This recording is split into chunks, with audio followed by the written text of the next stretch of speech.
글로벌 금융시장의 주요 이슈와 함께 특징주까지 확인해보는 시간입니다. 굿모닝 마켓 인사이트 로제타 투자자문 최진석 포트폴리오 팀장 함께하겠습니다. 어서 오세요. 안녕하십니까. 네, 안녕하세요. 어제 잠깐 자리 비우셨잖아요. 네, 그렇습니다. 어제는 시장 조정 보이더니 오늘 나오시니까 또 시장 올라가고. 농담입니다. 자, 어쨌든 시장이 굉장히 활기를 띠고 움직이고 있고 여기에다가 여러 가지 호재거리도 있고 쇼핑 시즌에 대한 기대감도 계속 살아있는 것 같고 여러 가지 좋은 점들이 많은 것 같거든요. 맞습니다. 이제 무엇보다도 이제 1단계 무역 합의에 서명이 임박했다라는 이런 분위기, 그런 네. 무역 관련해서 계속해서 좀 좋은 분위기가 이어지는 게 증시가 이제 산타랠리를 정말로 본격적으로 타고 있고 사상 최고치 행진을 벌이고 있는 원인이지 않나라는 생각이 듭니다. 이제 25일 수요일에 중국 외교부에서 미중 양국이 무역 합의 서명과 관련한 세부 내용과 관련해서 긴밀히 소통 중이다라는 내용을 전했고요. 그 이전에 이제 24일 화요일에 트럼프 대통령이 딜이 끝났으며 최종 합의문을 이제 번역 작업을 하고 있다라고 얘기를 했죠. 그러면서 1월에 서명식을 가질 거라고 얘기를 했는데 이런 발언과 중국 측의 발언이 이제 동일선상에서 나오면서 긍정적인 좀 분위기가 이어지고 있고요. 다만 이제 S&P 500 지수 기준으로 해가지고 지금 한 이 거래량이 7억 주가 안 되더라고요. 근데 이제 올해 평균이 한 35억 주 정도 되고요. 그리고 네. 역사적으로 보더라도 좀 화랑장에서는 한 50억 주, 60억 주까지도 가고 그런 상황에서 이제 12월 24일에도 한 13억 주에 불과했고 오늘도 그렇거든요. 26일장에서. 그렇기 때문에 물론 이제 상승은 하고는 있지만은 연말에 이제 당연히 좀 휴가도 많이 가고 그리고 거래량 자체는 좀 줄어든 그런 장이라고 볼 수가 있겠습니다. 혹시 거래량이 적은 상태에서 지수가 올라간다는 건 우리가 혹시 뭔가 조심해야 된다는 건가요? 아니면 그냥 그런 현상이라는 걸까요? 어떻게 본다면 이제 올해 전체로 보더라도 거래량이 좀 줄었거든요. 네네. 이런 부분들을 봤을 때는 좀 불안하다고도 볼 수가 있겠죠. 하지만은 좀 이 조심스러운 상황에서 올라간다 이 정도로 해석하는 게 괜찮을 것 같습니다. 네네. 왜냐하면은 나중에 이제 또 자세히 말씀을 드리겠지만은 이번에 연말 쇼핑 시즌 성적표가 나왔잖아요. 네네. 근데 여기에 대해서도 긍정적인 반응이 나오지만 또 한 가지는 뭐냐면은 1월 중순에 소매 판매 지표가 나오면 또 한번 두고 보자. 약간 이런 분위기거든요. 네네. 그러다 보니까 지금 나오고 있는 호재에 대해서는 긍정적으로 해석을 하고 주가도 좀 많이 가고는 있지만은 좀 나중에 나올 실제 지표 아니면은 네. 무역 합의의 실제 결과 이런 것들을 기다리면서 약간의 좀 경계감이 있다. 그런 결과로 또 거래량도 좀 주춤하고 있다. 이렇게 좀 해석할 수가 있겠습니다. 그러면 일단 상승은 좀 즐겨도 되는 거네요. 마음 편하게. 그렇게 해도 될 것 같습니다. 알겠습니다. S&P 500 지수가 3,200선을 돌파한 데 이어서 나스닥 지수가 9,000선을 돌파했습니다. 9,000선이 돌파됐다는 거는 S&P 500 3,200보다도 훨씬 더 좀 큰 의미가 있을 것 같아요. 그렇죠. 이제 이 라운드 넘버라고 표현을 하잖아요. 영어로. 이제 둥근 그런 이 번호가 바뀌는 것. 그러니까요. S&P 500 지수가 3,200 돌파했을 때도 그렇고 나스닥이 이렇게 주요 지수가 저항선을 돌파할 때는 그만큼 좀 투자 심리가 우호적이다. 네. 이런 거를 뚫고 올라갈 좀 힘이 있다. 이렇게 좀 해석을 할 수가 있겠는데요.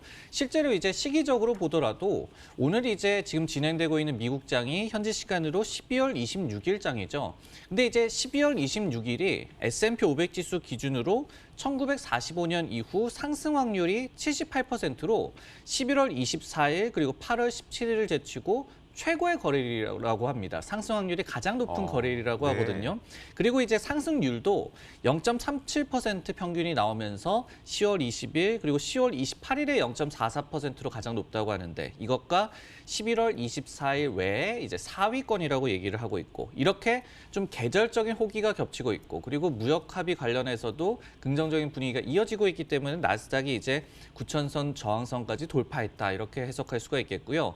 또 한 가지 이제 올해 미국 증시에 관련해서 좀 긍정적인 데이터는 S&P 500 지수가 전체에서 59.3% 거래일에서 상승을 했다고 합니다. 즉 10일 중에 6일을 이제 상승했다라는 얘기가 될 텐데 네. 1928년 이후에 평균이 52.3%고 그리고 이제 단 5년만 올해보다 상승 확률이 높았다고 하거든요. 가장 최근에 이제 1995년에 61.9%였다고 하는데 네네. 그만큼 올해 이제 상승 확률도 상당히 좀 압도적인 한 해였다라고 정리를 할 수가 있겠고 그리고 이제 그림을 하나 보시면은 아까도 이제 잠시 말씀을 해주셨지만은 트럼프 부임 이후에 지금까지 이 미국 증시의 시총이 그러니까 이제 S&P 500 지수의 시총이 18.65조 달러가 이제 증가했다고 합니다. 17년 1월 이후에 이제 지금까지의 성적표가 될 텐데 예전에 이제 조지 부시 전 대통령이 당선했을 당시와 그 이후에 이제 3년 차의 연말을 비교해 보면은 시총이 오히려 줄었었고요. 그리고 오바마 부임 시에도 시총이 한 2.65조 달러 같은 기간 동안 늘어나는데 그쳤거든요. 트럼프가 물론 무역 전쟁을 일으켰다 이런 얘기도 좀 많고 좀 변동성을 키운 측면도 있겠지만은 이래나 저래나 트럼프 부임 이후에 지금 증시가 좋은 성적을 보이고 있는 거는 사실인 것 같습니다. 알겠습니다. 자, 그 방송을 진행하다 보면 참 그 진행자가 저라는 게 참 나빠 보인다는 생각이 드는 게 항상 태클을 좀 걸어야 되거든요. 이렇게 활황장이 이어지고 있을 때 우리가 혹시라도 좀 눈여겨봐야 될, 그러니까 혹시라도 좀 마음속에 갖고 있어야 될 단기적인 리스크는 없을까에 대한 질문을 꼭 드려야 되거든요. 네, 나스닥이 뭐 한 10거래 연속으로 지금 사상 최고치 행진 이런 것들이 나오다 보니까 네. 단기적으로 봤을 때 이제 증시 과열에 대한 좀 이 경계론 이런 것들은 좀 생각을 해야 될 것 같습니다. 실제로 이제 확률은 물론 적겠지만은 이제 무역 합의와 관련을 해서 이제 서명과 관련해서 좀 잡음이 일어날 수가 있다. 이런 것들을 서스케아나 같은 기관에서는 지적을 하고 있는데 다보스 포럼에서 이제 서명이 예상되고 있는데 과연 이게 일정대로 순조롭게 진행이 될 것이냐 이런 부분을 단기적으로 좀 살펴야 될 것 같고요.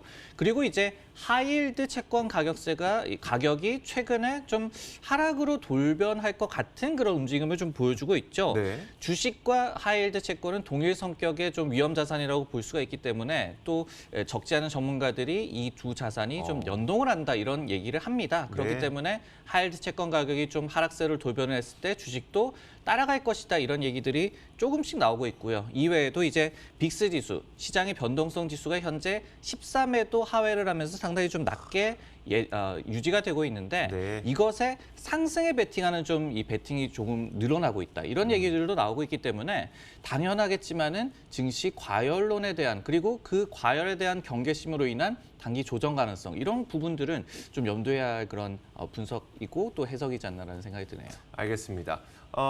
언제거나 뭐 조정은 나타날 수 있겠지만 지금의 증시 상승을 굳이 뭐 그때까지 우리가 좀 걱정을 해야 될 필요는 없을 것 같고요. 그렇다면 이제 일단 지난 밤 사이에 미국 시장이 좋았던 이유 가운데 하나가 또 연말 쇼핑 시즌이 굉장히 좋은 매출을 기록하고 있다는 점 아니겠습니까? 네, 마스터카드가 이 데이터를 발표를 했죠.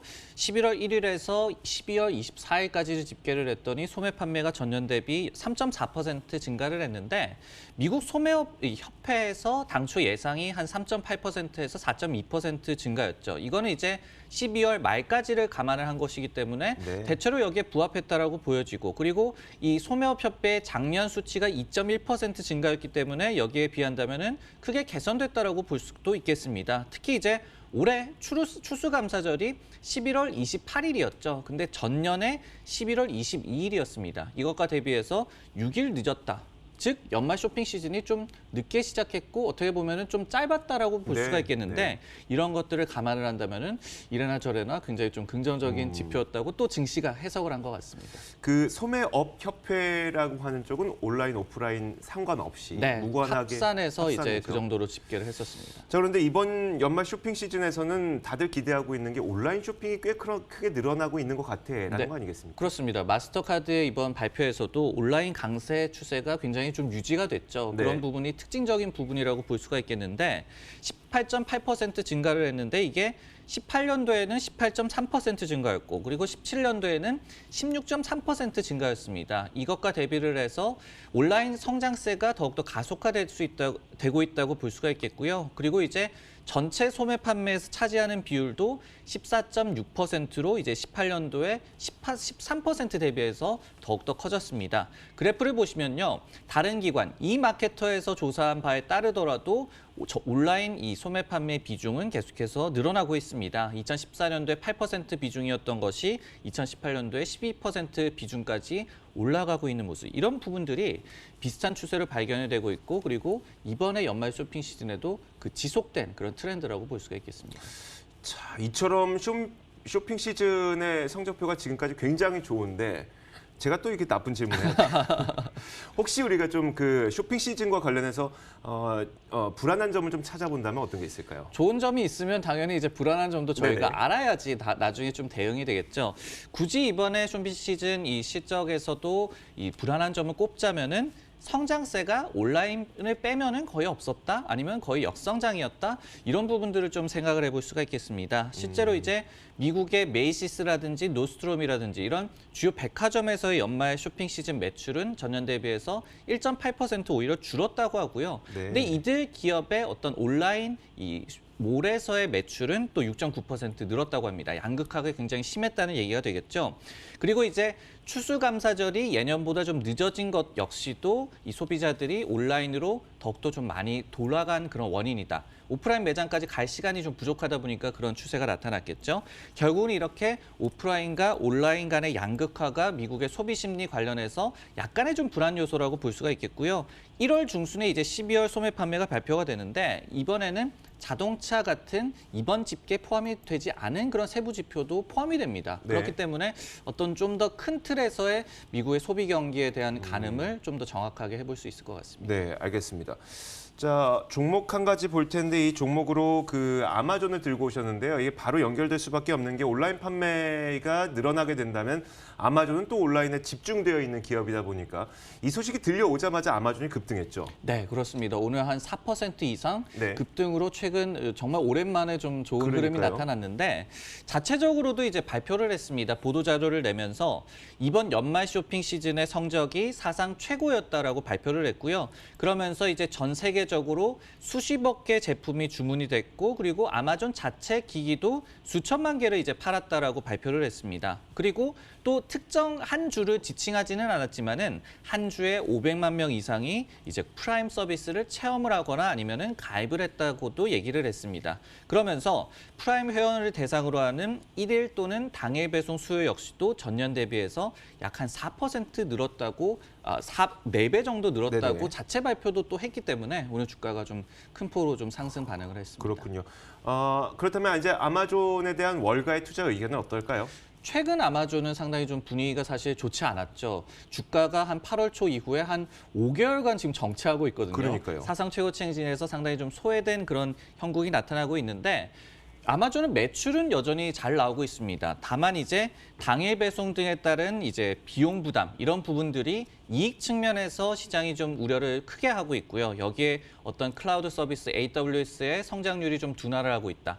이런 악재가 더욱더 부각이 되면서 주가가 정체를 하고 있고 올해 주가 역시도 이제 12월 26일장을 제외를 한다면은 한 17% 정도 상승에 그치면서 S&P 500 지수를 큰 폭으로 언더퍼폼을 하고 네. 있죠. 그러다 보니까 최근까지도 분위기가 다소 좀 암울했는데 근데 가장 최근에는 어떻게 본다면은 좀 이렇게 기대치가 좀 많이 낮아진 측면, 그러면서 주가도 많이 올라오지 않은 측면을 좀 주목을 하면서 내년에는 좀 반등을 할 것이다라는 투자 의견이 조금씩 나오고 있습니다. 그 한 예가 코엔이라는 IB에서 20년도의 매출 및 이익률 전망이 낙관적이다라고 얘기를 했고 그리고 월가에서 실적 전망치를 실제로 최근에 상향 조정을 하고 있다라고 얘기를 하면서 네. 오히려 밸류에이션은 저점에 근접하고 있다. 그러면서 목표 주가 2,400달러를 유지를 하면서 2020년도 베스트 아이디어다. 이렇게 또 제시를 하는 IB도 최근에 좀 나오고 있습니다. 자, 마지막으로 아마존도 마찬가지로 혹시 모를 불안 요소는요. 오늘 더 패턴이 다 그렇네요. 네. 좋은 얘기를 하고 좀 불안 요소를 얘기를 드리는데 최근에도 이제 AWS 클라우드 서비스 담당 CEO가 자체적으로 알리바바와의 경쟁 심화에 대해서 직접적으로 언급을 했습니다. 중국 내에서의 업무 비중에 따라서 알리바바 클라우드 서비스 이용이 늘어나고 있다는 얘기가 될 텐데 즉 중국 소비자들 아니면 중국 사업을 하는 사람들은 알리바바를 아마존보다도 더욱더 선호한다는 얘기가 되겠죠. 네. 최근에 이제 AWS의 매출 증가율이 40% 아래로 떨어졌죠, 아마존도. 그러다 보니까 시장이 결국 이런 뭐 연말 쇼핑 시즌 호조라든지 매출 호조에 집중을 하느냐 아니면은 이런 클라우드 서비스 성장률 둔화에 집중을 하느냐 네. 어디에 집중하느냐에 따라서 주가가 또 향방이 결정될 것 같습니다. 네.